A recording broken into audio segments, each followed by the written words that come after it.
right, so, hey-oh, all right. Welcome to a very, very special edition of the Retro Gamers Podcast. Larry here, and well, it's just me today. Anthony Rippo finally making his way back from China, from Hong Kong, and the jet lag, I think, has completely destroyed him. So I'm going to be taking over here, a bit of a solo show this week. The podcast will drop on Tuesday. This is going to be a short episode because it's just me. But I figured, you know what? What the heck? Let's have some fun. Let's go live for a little while. This here being Studio A. In a few weeks, actually, I will be in Los Angeles to join Anthony as we will broadcast the Retro Gamers live from Los Angeles. That will be the week of Thanksgiving, so check it out. We'll do a couple live streams probably during the week. I'm going to be busy with Survivor Series, but we'll see what we can do. If you see me look off camera, I'm looking at the television, see if there's any chats coming in. I don't know if I can... Yeah, I should be able to see chats if they come in. So we'll check it out. But otherwise, what I want to talk about this week, couple of things. First of all, and a lot of this is going to be off the top of my noggin because I just remembered some of it. First of all, want to give a quick shout out. Thoughts and prayers to the family of the real Mario, the real inspiration for the namesake of Mario.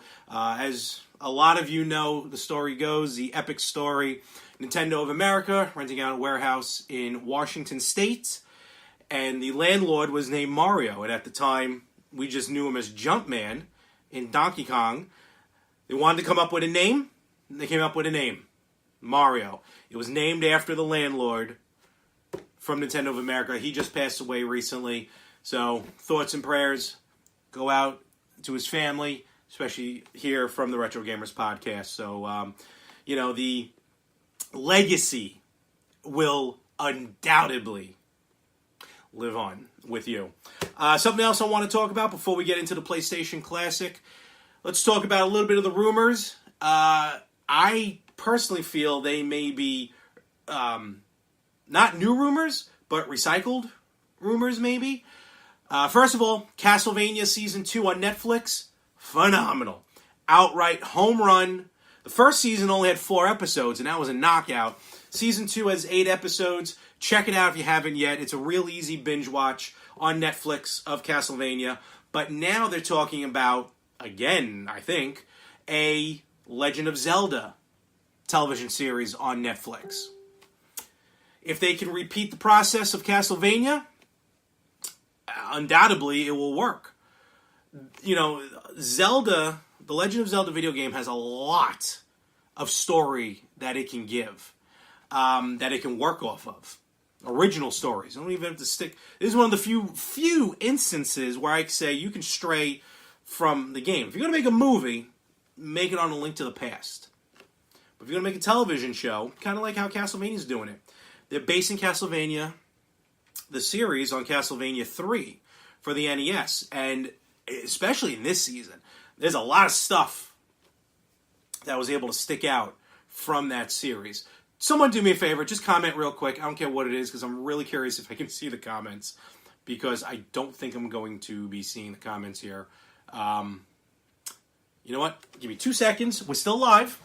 I'm not going anywhere. I just want to just check something real quick. Do I have to do this? Nope. Do I have to do that? No. Do that? No. What do we got? Nope. Do that. Nope, I don't want quiet mode. Okay, nope, just people, no one's commenting. Okay, I just want to make sure, though, because if you do comment, I want to be able to see it, I want to be able to respond, and I want to interact. Help me to help you. Help me to help you. All right. Legend of Zelda on Netflix. Look, yeah, it depends on who does it. It depends on the stories. Some people are going to like it. Some people are going to hate it.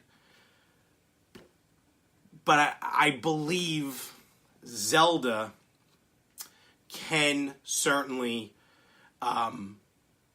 work off of those expectations to be a good show, because the world of The Legend of Zelda lends to that. So we'll see as more news comes about. There we go. All right, I am seeing comments.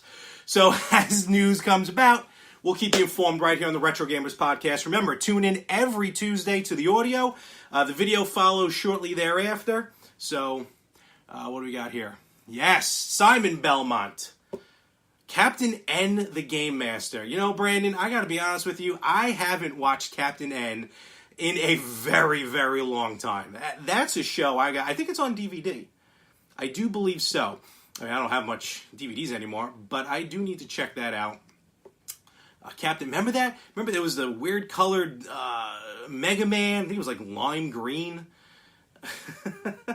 And Mother Brain was the villain, which is kind of cool. So I like to see that. So let's get into it here. Again, this is going to be a short episode, a short stream, because it is Monday night, and I should be watching Raw.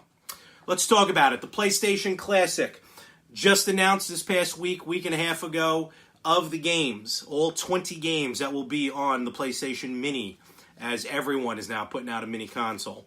So, first of all, I'm going to discuss, of course, the North American version, but I have to say, the Japanese version, slightly different lineup. I don't know which one may be a better series.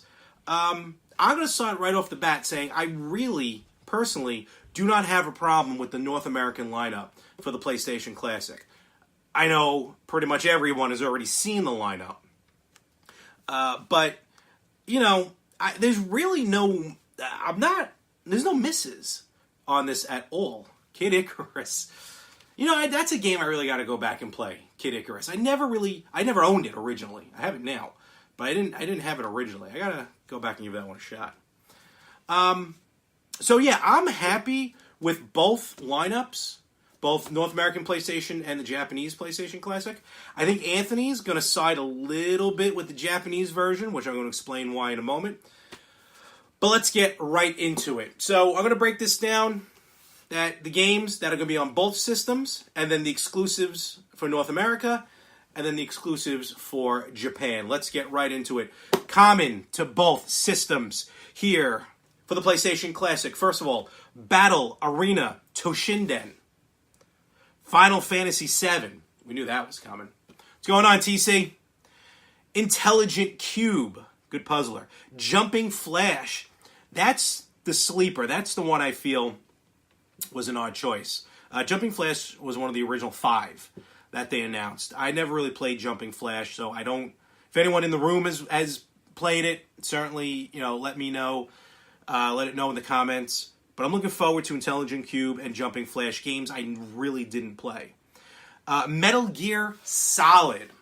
One of the ones that me and Anthony mentioned has to be on there.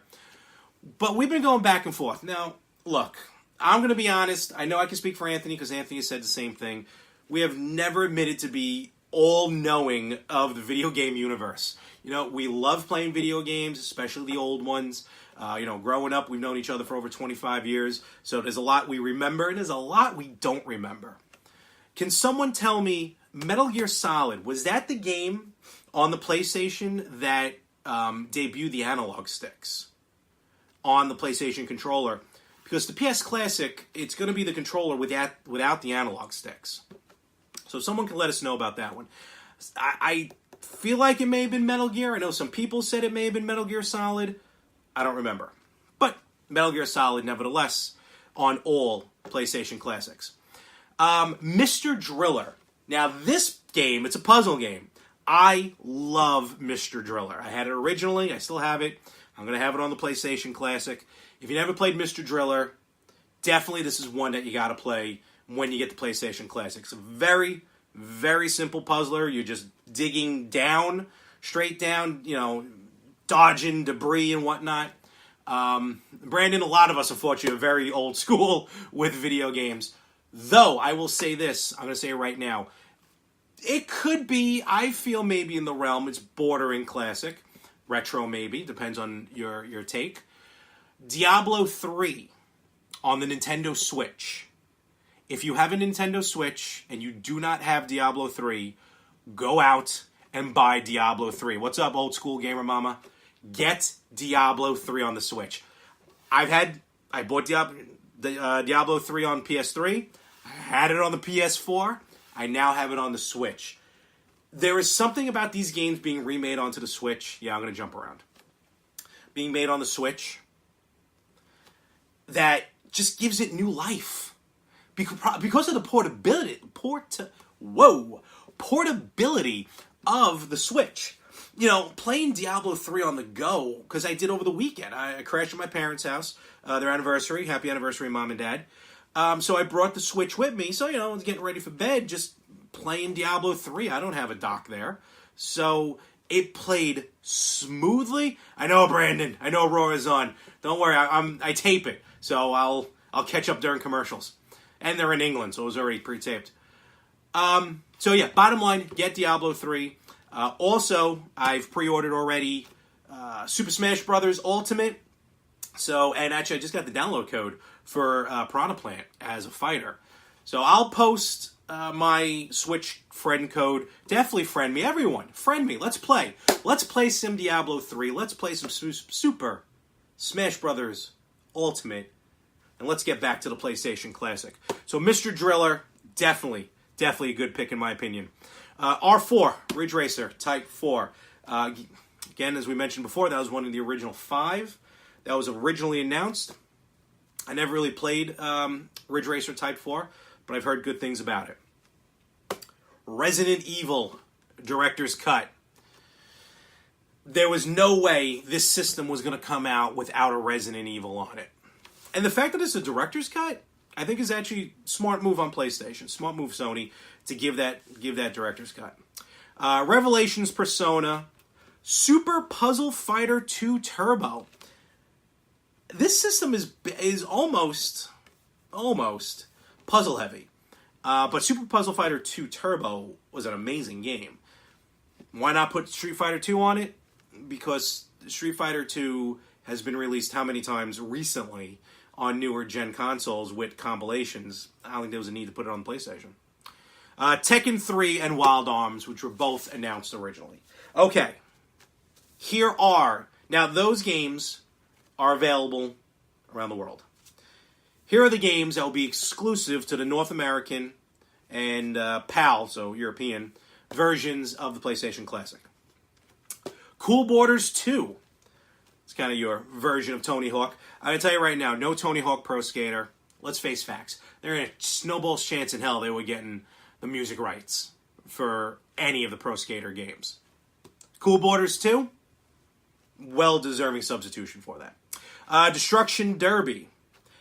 Here's a game I even said a couple weeks ago on the podcast. I really didn't think they'd put it on there. Grand Theft Auto, the original GTA, that original top-down GTA. Oddworld, Abe's Odyssey, good game. Rayman, classic. Siphon Filter, game was awesome. I can't wait to play that again. Tom Clancy's Rainbow Six, I could have sworn it came out on the PS2, but it came out on PS1. And of course, Twisted Metal. Good series. Here's what I want to talk about. The Japanese exclusives. So those games I just mentioned will not be on the Japanese version. So next time, Anthony, you go to Osaka, I may have to give you some yen to pick me up a Japanese PlayStation Classic. Because here's what they have. Arc the Lad and Arc the Lad 2. Arc the Lad is a series, I can compare it to Final Fantasy Tactics. Loved Final Fantasy Tactics, which can be compared to Shining Force. Which, if you've listened to the show, you know Shining Force is my favorite role-playing game of all time. Role-playing series. Shining Force 1 and 2, I've beaten them, contrary to popular belief. I have Shining Force CD. I just don't have a Sega CD yet. Hello, Polymega. And I have and it'll play Saturn Games. I have Shining Force 3 as well. All right. April's going to be good when that Polymega shows up, because I'm going to be playing a lot of Shining Force. So Arc the Lad and Arc the Lad 2, they play like Shining Force, which is really cool. Armored Core. I'll be honest, I never really got into Armored Core. Good series, don't get me wrong, but never really got into it. G. Darius, good game. Gradius Gaiden. If this is the same version, Gradius Gaiden, I downloaded it on the Wii Virtual Console. And, I mean, it's Gradius, let's face facts. Gradius is an awesome game, bottom line. Parasite Eve. Kind of shocked that's not on the North American version, to be honest with you. Saga Frontier. And finally, and this is the kicker, folks. This is the goal. Sai. Xi. It's pronounced Sai. Now, that's Japanese. Sai. Those of you here in North America know the game. And Anthony, the co-host of the Retro Gamers podcast, definitely has played Sai, because in North America it is called Devil Dice. If you listened to a few weeks ago, actually if you even listened to the podcast in the past, Devil Dice is one of Anthony's most cherished video games to play on the PlayStation. He loves Devil Dice, which is weird because I don't remember ever playing Devil Dice. As much as we hung out, I honestly don't remember playing. I would have played 2 players of Devil Dice. I don't know why. But Devil Dice is on the Japanese exclusive. So, go out, get yourself a Japanese exclusive PlayStation Classic. And that's basically it. Just a note, the Japanese console uses the Western version of Final Fantasy VII, as they call it, Final Fantasy VII International. It'll probably still be in Japanese, but it's basically the American version. And Resident Evil Director's Cut was titled Biohazard Director's Cut in Japan. I think they're keeping the Resident Evil name, though, just to make it easy with the systems. So, and that, folks, is basically your PlayStation Classic. Let me know, let the world know, let Anthony know, let us know here at the Retro Gamers Podcast what you think about these lineups with the PlayStation Classic, both the North American and the Japanese versions. Let us know if you still feel there should be a game on here. I won't lie. The fact that there's no Tomb Raider actually is a little bit shocking. But they got Resident Evil, they got Final Fantasy on there. You know, they got the important ones. Tekken, Oddworld, GTA for crying out loud, even Siphon Filter. So, look, you know, you take the good, you take the bad. Beyond that, again, this is going to be a short one. It's a very short episode because now I'm 7 minutes into Raw and I want to watch it. I still have to edit this. So, thankfully, I am keeping it short. Follow us on Instagram. Follow us on Facebook. Follow us on YouTube. Retro Gamers Podcast. Check them all out. And again, in a couple weeks, we will be live from Los Angeles. First time we'll be broadcasting from the West Coast. I'm going to head out there. I think it's going to be a good time. We're going to try and visit some spots. I'm finally going to get out there to Game Dude, so I'll be able to check that out. I'm hoping, I don't think it's going to be open then, though, because I haven't heard any news about it. So I was kind of hoping Barcade Los Angeles would be open. Again, I'm not sure where that is, but we'll see what happens with that. Otherwise, we'll do some streaming, maybe do some gameplay, play some some of the Mario parties, who knows. These are just things off the top of my head. Anthony has no idea about any of this, other than the fact that I am traveling to Los Angeles. Otherwise, folks, thank you for joining me here. I kind of like this. I feel like maybe we should do more live. Maybe we'll do live when we're in Los Angeles. And folks, catch us right here next week on the Retro Gamers Podcast.